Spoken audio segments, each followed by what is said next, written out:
was not her startling appearance that stopped him in his tracks. It was the look on her face that sent a sharp chill through his bones and a shiver down his spine, immobilizing his legs.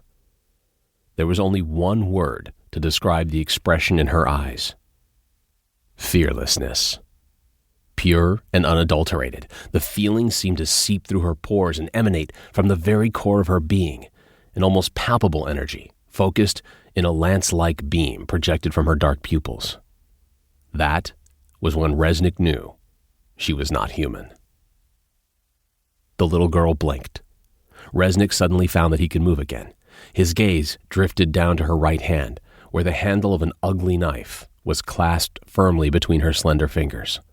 Red droplets still gleamed wetly on the edge of the blade and dropped into an expanding pool by her bare feet.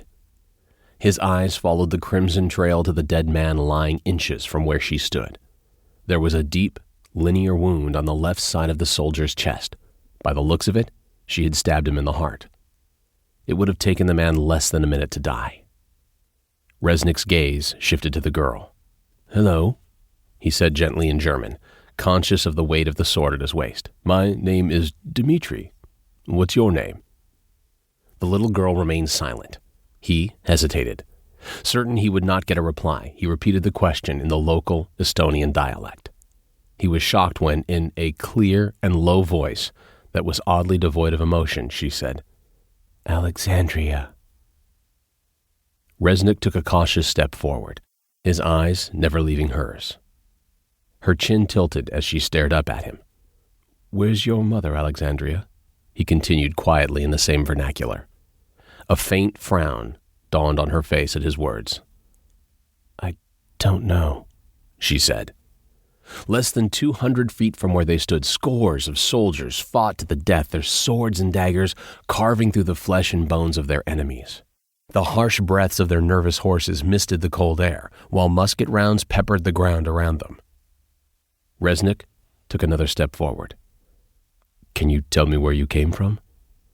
The little girl's frown deepened while she considered the question.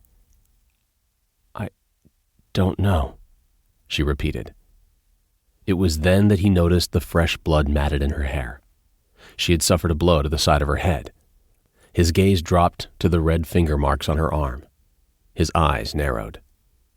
"Did that man hurt you?" Reznak asked stiffly, indicating the dead soldier at her feet. Her chin dipped in a brief nod. He stared at her for a moment before slowly squatting down. With his face level with hers, he carefully extended a hand. "Would you like to come with me, Alexandria? It's not safe here." The little girl gazed at him silently. Undaunted, Reznak stood up and waited. She turned on her heels and stared through the thin veil of snow at the river and the city beyond it. The wind picked up and ruffled her hair. He peered at the back of her neck curiously. Imprinted a scant inch beneath her hairline, in the very middle of her delicate spine, was a triangular mark, a trishula. Although generically shaped like a trident, the more intricate details of the design reminded him strongly of the weapons he had seen wielded by fearsome Asian warriors in battles past. It was not a tattoo. It looked more like a birthmark. The knife thudded softly in the deepening snowdrift when the little girl opened her fingers. Still gazing at the battlefield before them, she raised her bloodied hand toward him. Reznak clasped it in his own and was surprised at how warm her skin felt. "Are you my father now?" she asked calmly. "No," he said with a weak smile. He glanced at the top of her head. The dark curls shivered slightly in the wind. Beneath them, the child's body was as still as stone. "Can I call you Alexa? Alexandria is a bit of a mouthful." She gave this some thought. "Yes," she said finally with a curt nod. Chapter 1. November 2010, Eastern Desert, Egypt. Dimitri Reznak mopped his forehead with a handkerchief and muttered a few expletives in Czech. The midday sun beat down relentlessly from an azure sky devoid of clouds. According to the temperature sensor in the Jeep that had brought him to the desert from the city of Aswan, it was 37 degrees Celsius in the shade. It was technically winter in North Africa.